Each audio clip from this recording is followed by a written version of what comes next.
What is going on, everyone? My name is Andy. Welcome back to another FPL video. In this one, it's some of my final thoughts ahead of the Game Week 34 deadline. So I'm going to go through the Liverpool lineup from last night, thoughts on the best midfielders outside of Salah and Saka, some of the press conference information, some of your questions, and then I'm going to quickly look at my own team as well. So if you enjoyed the video, make sure to give it a like, hit that subscribe button if you haven't done so already. Let's get into it. All right, let's start with the Liverpool lineup and minutes from last night to try and give you an idea about who might be the best three Liverpool players for Game Week 34, because a lot of people still seem to be undecided. So it was a pretty full-strength side for Liverpool, outside of maybe the number 9, because Gakpo played instead of both Jota and Darwin Núñez. Now, the commentator, when I was watching the game, said that Jota had picked up a knock before the match. Now, I'm not sure whether that is true or what the knock might be, but obviously that's a little bit of a concern going into Game Week 34. He couldn't have been that bad because he came on around the 65th minute, so he's not completely injured or anything like that. But I just don't think I don't think Jota is an option for free hit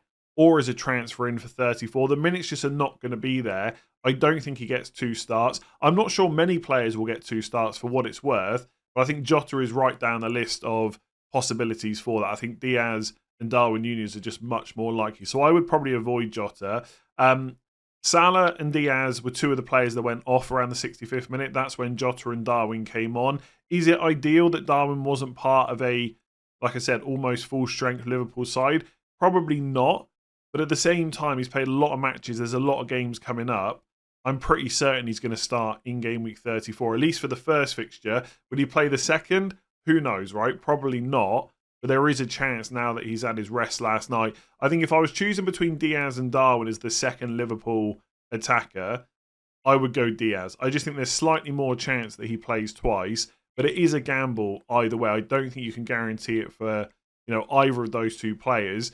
With Salah, I'd be very surprised if he doesn't play twice. Is he going to go and play 90 minutes against both Fulham and Everton? Probably unlikely, but could he go and get 70 plus in both games? Probably. So he's still the best option in that attack. Elsewhere, both Trent and Robertson started. Trent came off around the 70th minute. Robertson was closer to 80. Robertson's been back from injury a lot longer. I do think there's a chance that Robertson will play twice. But again, I cannot guarantee it. Right? I hate sitting here and saying this, but it's just not a guarantee for most of these players. And Robertson is more attacking when he plays than Van Dijk is. The question that I would be asking myself, and what I'm in a little bit of a dilemma about, is he so much more attacking that it's worth the risk on the minutes, or do you just play safe and get Van Dijk, who's going to start twice and does have some set-piece threat as well? I think I'm coming around to the idea of just going for Van Dijk. I will say, Trent was very good, especially in the first half. I think it took about 15 minutes of that game for me to think, I really want him in my FPL side. And in the end, obviously, he got subbed around the 70th minute. Klopp said that he ran out of gas. Trent himself said he just didn't have it, to play more than that. Klopp also said that it was insane that he played in the first place. Remember as well, back to last week, Klopp said there was no chance of him having involvement against Atalanta, and then he had to come on earlier against Crystal Palace. He probably has played more minutes than Liverpool intended. Now, in some ways, I think it's a good thing because he's come through without injuries, and he did look good last night. But it does also possibly dent the minutes in the double. If I had to guess, I think he starts the next game. Again, it's the Fulham game first, isn't it? Let me just double check here. Yeah, I think he might start against Fulham on Sunday. It's just about how many minutes he gets. Will he get past 60 minutes again? And if he does, will he then play against Everton? There has to be some doubts, but it's Sunday 4:30 to Wednesday 8 o'clock. The problem is, in Game Week 35, you've then got the West Ham game at 12:30, which is the early kickoff, which Klopp absolutely hates. I think the overall point for Liverpool players, even maybe Salah, is not many of them are going to play all 3 of these games, and at some point they're going to get rested. The question is, will it be in the double or will it be in Game Week 35? And I just don't think I can help you any more than what I've already said. Trent is obviously so good that he might just be worth the risk, and he is going to be a differential over most other Liverpool defenders. And if you're on free hit and you've got 10 other really solid picks, and that's your only one slight differential where you're not sure, I think that's probably okay.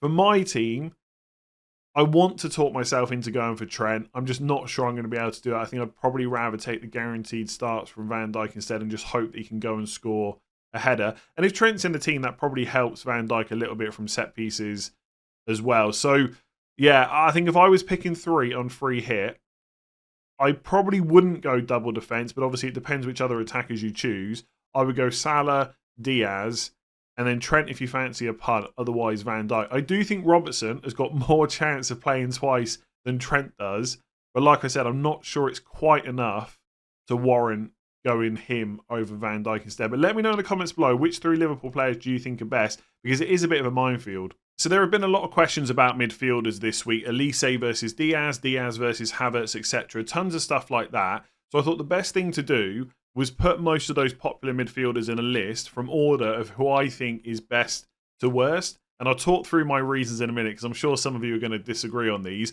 I've not included Salah or Saka because I think they're just so obvious. And if I was free hitting in 34 or if I was dead ending, they would definitely be in my team. If I was on free hit 34, I would have spent exactly 0 minutes contemplating Salah and Saka, despite how good or bad they might have been recently. So I've not included them.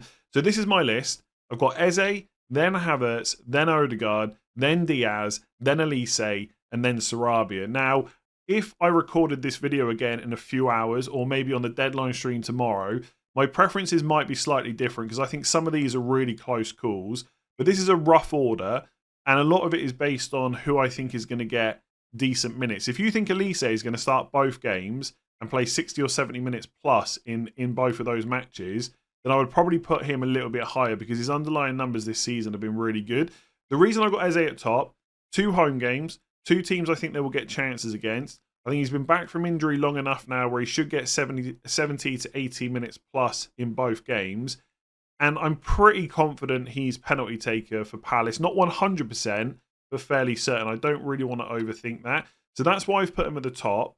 I think Havertz over Odegaard, just because of the position he's playing in that number 9 role, slightly more goal threat. In fact, Odegaard's numbers this season haven't been that great. 0.16 expected goals per 90. That's non-penalty. And then 0.27 expected assists. But the thing you get with Odegaard over a Diaz is guaranteed minutes. He is probably going to go and play 80 to 90 in both of those matches. And if Saka comes off at any point, Odegaard would be next in line for penalties. So that's why I've got the 2 Arsenal players ahead of Diaz, because I'm just a little bit more confident in their minutes. I mean, I wouldn't be shocked if Havertz misses a game just because he's played so much. But it's the same with Diaz, right? And I just think I keep predicting Havertz to miss out and it just hasn't happened. For what it's worth, if I had to put my money on it, I'd say that Havertz, Odegaard and Diaz all start both games, in which case Diaz would probably go ahead of the Arsenal boys. But I'm just a little bit less confident on it. So I'm just trying to explain why I've got the order as I do. And then with Elise, I think he's great. I think he's the biggest differential probably on that top 5. But he's only just back from injury. If we look at his recent minutes, I think he got 1 appearance off the bench and then he played the last game. Let me just double check here. Yeah, so 16 minutes against City and then 67 against Liverpool. So they might want to be careful with him. Like, Palace aren't going to get dragged into a relegation battle. They're not going to be, competing for Europe or anything like that. So there's no need to really risk him. You could say the same about Eze, of course. But Eze has now started every game for the last 6. So there are some games where he's had fewer minutes, but it was Liverpool and Man City. He's played 93 games in a row against Luton, Forest and Bournemouth. So I just think there's slightly more doubts on Elise. And then I've put Sarabia at the bottom because I think, given his fitness, he's probably more likely to get good minutes than someone like Hwang in the double. And he could possibly be on penalties as well. He's kind of been forgotten about because obviously Eze and Elise look really good against Liverpool. Lots of people targeting Arsenal and Liverpool midfielders, which makes sense. But Sarabia could be a pretty cheap differential at 4.8 million if you haven't already picked him up like some of us did. The underlying numbers are decent enough. He could be on penalties, like I said. It's 2 home games, albeit 1 is against Arsenal, which is probably part of the reason he's at the bottom. But I don't hate him, right? I wouldn't be going for McNeil or Brereton Diaz. Like, I get the punt on Diaz. Brereton Diaz, this is. He still I think James on Planet FPL said this, he still plays for Sheffield United. I just don't think he'd be in my top 5 midfielders this week. But then again, that's exactly why he is a punt, right? And that is why he's a massive differential. If you said to me, all 6 of these players that I've got on this list are going to play 90 minutes in both games, the order probably would change. I haven't thought about this enough. I'd probably put Diaz at the top, because I do like Liverpool's fixtures and his underlying numbers are the best on this list as well, especially for goal threat. I think I'd still have Eze in the top 3, but I'd maybe even put Elise ahead of Odegaard then, because Odegaard's not going to have a huge chance of being on penalties anyway. And I think he's played really well for Arsenal. Some people might even say he's been Arsenal's best player this season. You just look at those underlying stats; they've not quite been there for most of the game, right? Most of the season so far. I think as a 1 week punt, I'd probably look elsewhere. So I'd maybe catapult Diaz to the top, then Eze, and then Elise maybe ahead of both Arsenal players. So a lot of this, and this is always the same in FPL, it comes down to how much you think these players are going to play. But that's a rough order. But honestly, I think some of these decisions are so close that I could change this in a few hours. But for those of you that are saying, Diaz or Havertz, I go Havertz. Diaz or Elise, I go Diaz. You can use this list as a rough guide, but obviously you can have your own preferences, own opinions. It's FPL at the end of the day. Go with a player that's going to make you happy. Probably the best way to play FPL. All right, let's get into some of the press conferences. Now, I did record that section on midfielders before I saw the Wolves press conference. And it's quite interesting news for Sarabia's minutes and penalty chances because there's a lot of injuries that Wolves have. I think overall my opinions on Sarabia haven't changed a huge amount, but he's pretty much guaranteed minutes and penalties at this point, but he's not going to have a huge amount of first-team players around him. So I think overall he probably is still bottom of that list of midfielders. So this is the team news for Wolves. Toney could be available for the bench, so he is not guaranteed to be in the squad. He is a complete avoid on free hit 34. And if I had him and I had a spare transfer, maybe even for a hit, I would probably take him out. Semedo is out. Cunha is out, right? So apparently he's picked up an injury. And it's like a muscle injury or something like that. So he's going to miss Arsenal. Probably going to miss Bournemouth as well. He's a sell, I think, if you've got him. He's an absolute avoid if you don't. Hwang Hee-chan can play a maximum of 45 minutes against Arsenal. So he's not fully fit, which means his game time against Bournemouth would also be limited. So I would definitely avoid him too. Dawson is out. I think he's out for the season. Bellegarde is out, and the youngsters are going to play. To the point where Gary O'Neill said this, one player is happy as he got to miss science to train with us today. He's ready for tomorrow. So some very young player that was due to have a science lesson ended up training for Wolves. That's how low on players they are. So, like I said, Sarabia's minutes, great. Penalties, brilliant. Not too many players around him. I probably wouldn't buy Sarabia, but I think if you've already got him, he's an easy keep now. There's no need to upgrade him to someone else. Use your transfers in better places. It also probably helps both Arsenal and Bournemouth if a lot of these players are still going to be out. So Arsenal defence, for example, it could be a bit of an easier game. It doesn't guarantee a clean sheet, of course, but suddenly it looks a lot better. So if you were...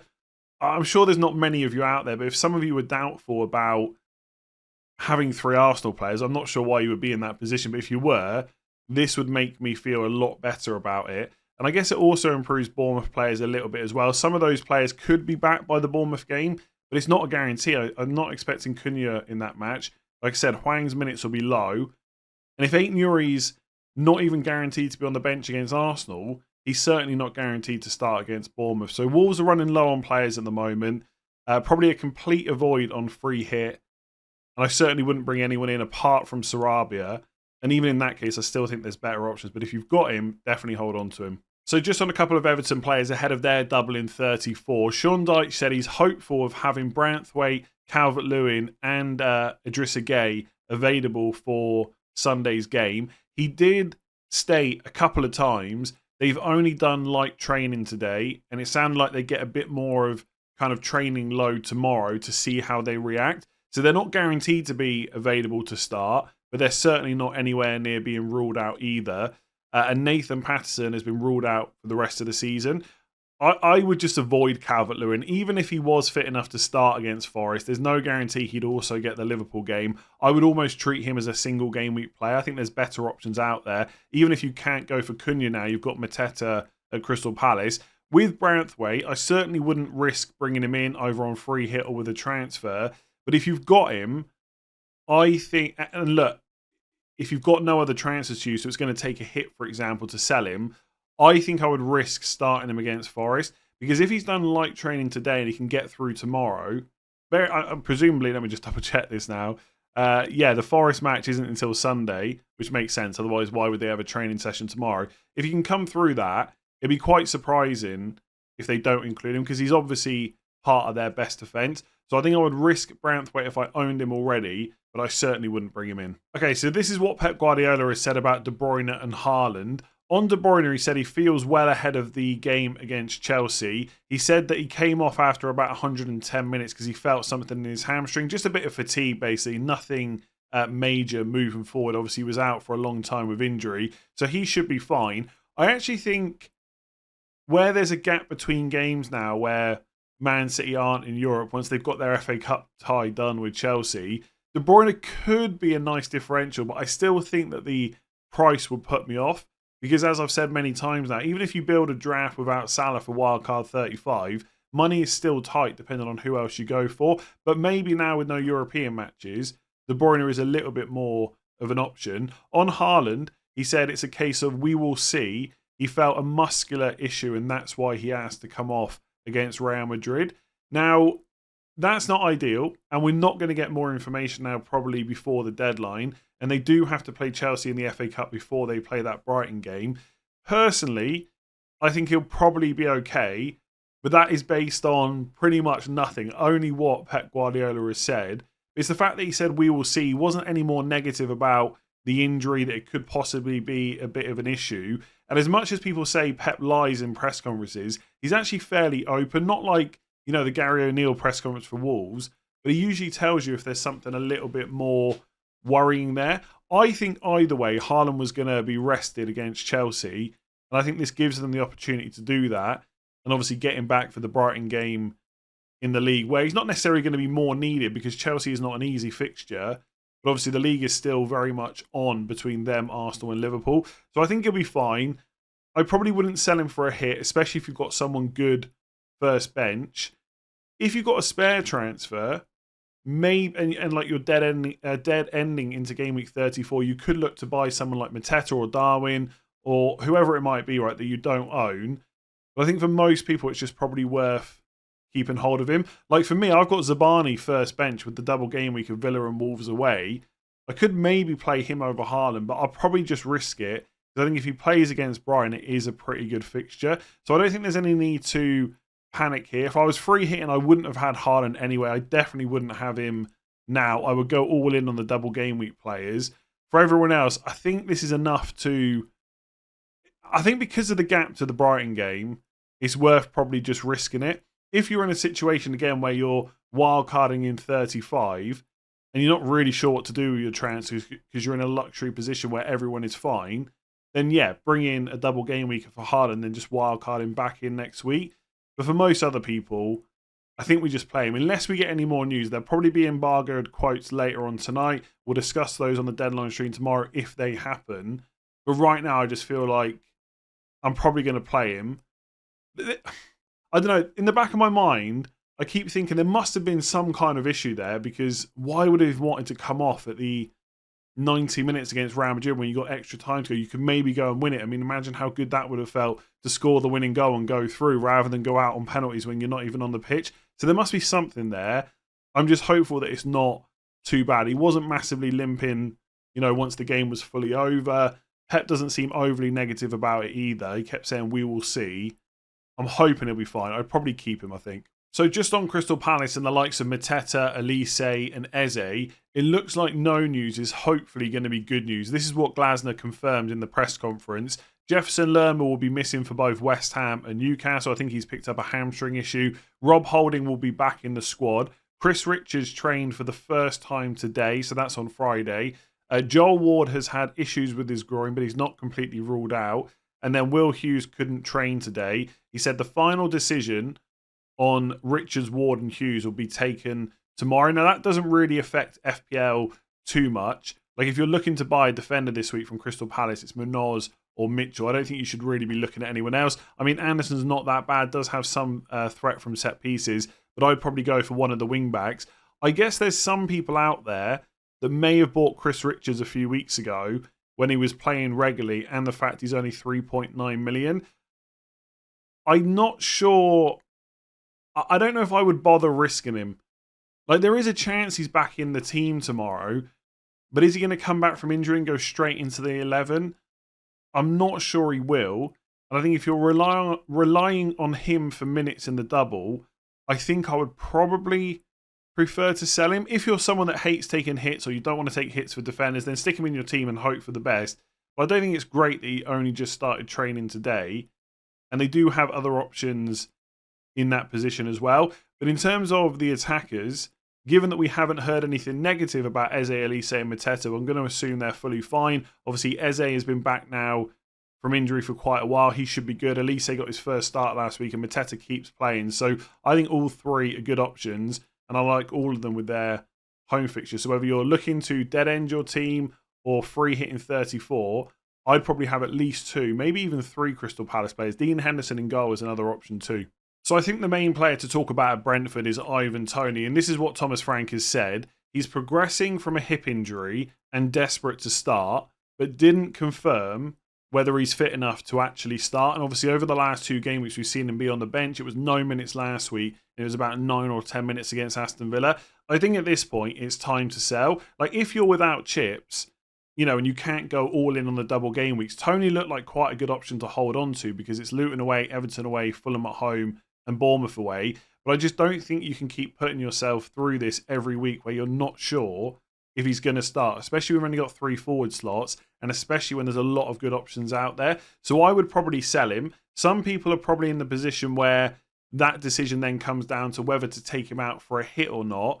And I think if it's someone you're bringing in for the long term, I'd probably do it. And if it's someone you're bringing in even for 1 week only with a double game week like Mateta or Darwin or someone like that, I still think I would do it. Like, if he plays, he could obviously do really well against Luton. And given what Thomas Frank said last week, there has to be a chance that Toney's going to start. But it's just not a guarantee. And I think sometimes in FPL, you just don't need this hassle. So I would probably look to sell him for most people. So in Ten Hag's press conference, he was asked about the tweets that Garnacho had liked from Mark Goldbridge. And he said he apologised for it. After that, we move on. Alejandro is a young player and has a lot to learn. I know a few people were kind of worried about whether or not he would start in game week 34 for Sheffield United at home. I personally wouldn't worry about this. I think if he's apologised for it and Ten Hag has said they're going to move on, that probably will be the end of it. And like I said previously, if he wants to make an example of him, he can do it in the FA Cup game against Coventry and then bring him in for Sheffield United at home. Are Man United going to go and get a Champions League spot at this point? Absolutely not. But there's still European places to play for. And from what we saw last season, Ten Hag doesn't really rotate too much anyway. And I think Garnacho is firmly part of the first choice 11. Would I bring him in this week? If I didn't have to, maybe I would try and avoid it until game week 35 just to be absolutely certain. But I think he'll probably be fine. If you need a cheap option longer term that's got Sheffield United at home this week, Burnley at home 35, a double in 37, I think Garnacho looks good. Could we see him get slightly reduced minutes overall just because he's played a lot of minutes this season? Quite possibly. He might start getting substituted a little bit earlier. We saw him come off at half-time against Bournemouth, for example. But overall, I still think he's a good option. If you can stretch the money, and it is quite a big difference in price to Bruno Fernandes, he is going to be the better option in the run-in, especially on penalties as well. His minutes are absolutely secure. But I wouldn't put too much emphasis on what happened on Twitter. It's probably going to be dealt with, it's done, and like Ten Hag said, they're going to move on. All right, let's get into some of your questions. So is it worth taking out single game week players for double game week players for a -4? Watkins to Cunha / Mateta, or Foden to Eze, etc. Now, I'm one of those FPL managers, as you'll well know if you've been watching for a while, that likes to go all in on the double game weeks. And where possible, I would rather take the chance on the player with 2 fixtures. Although, as a lot of people are going to point out in the comments and on the deadline stream tomorrow, double game weeks haven't gone that well so far this season. And single game week players like Watkins and Foden are going to be very good. So I appreciate not everyone's going to want to do it. Basically, if you think it's close, I would side with taking the risk on the player with the 2 fixtures.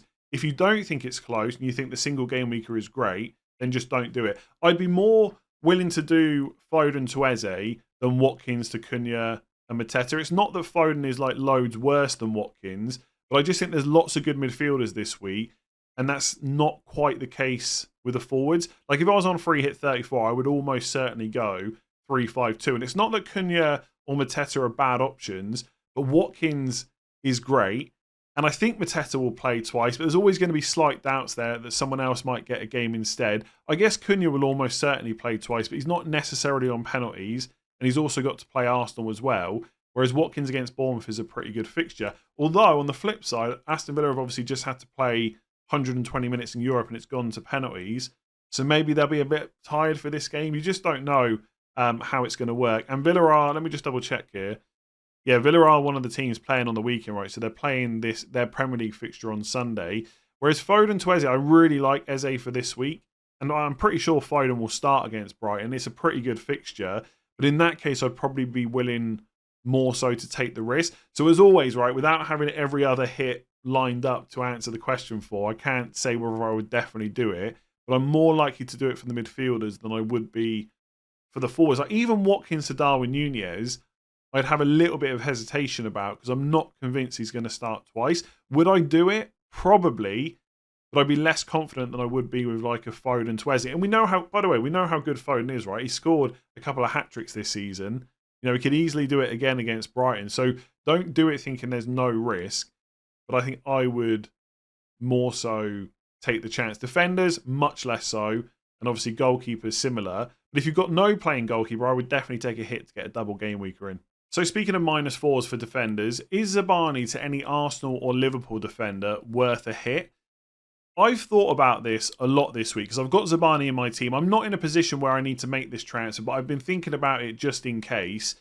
And I think the conclusion I've come to is it's probably not worth it. I think if Trent was fully fit and you could guarantee 80 minutes plus in both games, I'd probably be willing to take that chance. But I'm just not sure I'm that confident in his minutes, as you've already heard me discuss in this video. And look, I don't necessarily expect Bournemouth to get a clean sheet in either game against Villa or Wolves. I think it's going to be quite difficult for them to do it. Zabarnyi isn't exactly a massive goal threat either. But I look at Liverpool's fixtures, 2 away games against Fulham and Everton. Can I see both those teams scoring? Absolutely. And Arsenal, one of the best defences in the league, but I think Chelsea will cause them problems. And the away game to Wolves, I mean, Wolves have got a few players back now. Hwang, Cunha, obviously Sarabi is there as well. Could I see Wolves scoring in that game? I think there's a chance, right? I mean, look, there's every chance that Arsenal keep at least one clean sheet in this double just because of how good they've been this season. I also think it's not a guarantee. Like if Arsenal were playing Luton at home or Burnley at home, Sheffield United at home, you'd almost guarantee at least one clean sheet, but that's not the case. So I just don't think it's worth it. It's a close one for sure because the Bournemouth defence hasn't been amazing this season. But if they were to nick a clean sheet against Villa, who obviously have just played 120 minutes, like I said, or even Wolves, the hit is definitely not worth it. And there is a chance they get a clean sheet, even if it's a small one. So I would want a full complement of, Arsenal and Liverpool players in my team this week if I could. But I think the conclusion I've come to is probably not worth a hit for Zabarnyi, but it is quite close. And as always, a lot of FPL is about being happy with your team. And if you're going to be happy with that decision, go for it. So could you give a brief discussion on the benefits and drawbacks on Wildcard 35 versus Wildcard 36 with a view to bench boost in Game Week 37? Now, I'm putting this question in the Game Week 34 final thoughts because ultimately which week you wildcard in will have a bit of a, impact on what transfers you make this week. Ultimately, I think a lot of it comes down to your view on Spurs and Chelsea players in Game Week 35. If you're in a position where you've already got a lot of Chelsea and Spurs and you don't want to add any more in 35 and you're free hitting this week and you've still got your wild card to use, maybe in that situation you save it until 36 because you're closer to the bench boost and therefore there's less things that can go wrong. But ultimately, if you want Chelsea and Spurs players for 37 anyway, you might as well take them for the double in 35. And that means for most people, that is the week to wildcard in. It all comes down to Spurs and Chelsea. If you don't have any and you don't want any, then of course, wildcard in 36. The closer you can do it to bench boost, the better. But for most people, it's just going to make sense to do it in 35 and just dead end your team this week instead. So I'm just going to end by quickly talking about my team. I've been pretty lucky for the most part in terms of injuries and stuff like that. The only player that I currently have flagged in my squad is Erling Haaland. As I've discussed earlier, I'm probably going to keep hold of him. So I've got Henderson in goal, West Ham and Newcastle both at home. Double Arsenal defence, Gabriel and Saliba. I've got Connor Bradley red flagged, who I'm going to upgrade to another Liverpool defender. Son with a blank, who's going to be sold to Eze. Nothing I've heard in today's press conferences has really changed my mind on that. Like I've said before, I'm like 99.99% sure that was going to be my transfer. Anyway, that has been the plan for about 4 weeks now. So it'll be Son to Eze and Bradley probably to Van Dijk, unless I can talk myself into going for Trent Alexander-Arnold. I do like Robertson as an option if people want to punt that instead. But I think I'd rather go safe with Van Dijk than go for Robertson. I think Trent is the one if I'm going to go different. I've got Sarabia, who I stand by the fact I probably wouldn't bring him in this week, but I think if you've got him, he's perfectly reasonable to play. He's going to take penalties. He's going to get good minutes in both of those games. And look, Arsenal is tough, but as long as he gets the Bournemouth game as well, then the Arsenal match is almost just like, you know, a bit of a bonus, right? It's a double game week. There's no point in taking hits to get rid of players like Sarabia. Salah captain against Fulham and Everton away. Has he been great recently? Absolutely not. Do I see a better captain in my team? Definitely not. So it'll be him. I think Saka, you could make a case for captaincy, and he's my vice captain, especially with the injuries that Wolves have got. I think Gary O'Neill said something like he's not looking forward to that game. That just shows you how many players Wolves are missing. But I still don't think that's enough for me to put the captain's armband on Saka over Salah. But if I was going to change the armband, that is who I would put it on. Then Haaland, who I've already mentioned, I'm just going to keep. Darwin Núñez, Fulham and Everton away. Solanke, Villa and Wolves away. And then my bench is Neto, Zabarnyi, Palmer and Doughty. And I'm probably just not going to bench boost. I'm going to stick to the plan to wildcard 35, bench boost 37. I could play Zabarnyi instead of Bradley and just sell Son and Haaland for Mateta and Eze. That would work as well. But I would need more confidence in Haaland missing out. Like if there was more news that came out later where he's a serious doubt for Chelsea and a serious doubt for Brighton, I'd probably do that. But I just don't think I'm willing to risk it without that information. Because ultimately, I don't think Zabarnyi, Eze and Mateta is better than Haaland, Van Dijk and Eze. I mean, I could take a hit and also get a Liverpool defender in, but I just don't think I need to take hits this week. I think things, like I said, have gone pretty well for me. You know, people are going to be using their free hit. They're going to be in a better position. I get that. But to get to game week 34 with 10 double game weekers without having to take any points hits this week, that's a pretty good position to be in. And look, I'm not afraid of taking hits if I need them. It doesn't really matter what everyone else is doing at the end of the day. I just don't think I need them. So if we get news that Haaland's definitely out, I'll probably just play Zabarnyi and go with 2 Liverpool players, which doesn't feel great, but I think it'll be the right move for my team. But realistically, it's just going to be Son and Bradley out. And I've got the money to go to whichever Liverpool defender I want to. So if I do Son to Eze, that gives me 8.6 million to spend on a Liverpool defender. And I think Trent is 8.4. So I can afford whoever I want. It'll probably be Van Dijk. And then that's me done for game week 34. Like the last few weeks have been not that interesting for me because, you know, and I've said this many times, once you've got double and blank game weeks, the players that you're going to go for, the pool gets even smaller than at other stages of the season. So I've kind of known this plan from 30 all the way to 34 and nothing has interfered with it. So things get more interesting on wildcard 35. Just a side note, because of the changes to the FA Cup next year, there's going to be less double and blank game weeks. Some people like that, some people hate it. Overall, I don't think it's a good thing for FPL, but it does mean probably less situations like this where we're all going in on like 3 or 4 teams because there won't be as many doubles. There will still be some, but not as many. I think Ben and James were saying the maximum amount of doubles we'll get based off cup competitions next year is 6 teams. That is it. There could be more if like there's, you know, weather postpones matches or there's another, you know, COVID outbreak or something like that. But based on cup matches only, a maximum of 6. So I don't know whether that's going to be more or less interesting. I think FPL probably need to mess with the chips, but that's a conversation for a different video. If you've enjoyed this one, make sure to give it a like, hit that subscribe button, rate 5 stars if you listen on podcast, and I'll catch you tomorrow for the deadline stream. Remember, the deadline is 1:30 p.m. UK time. I will probably not be able to start the stream until 12 tomorrow, but either way, I will be live before the deadline. I'll catch you then.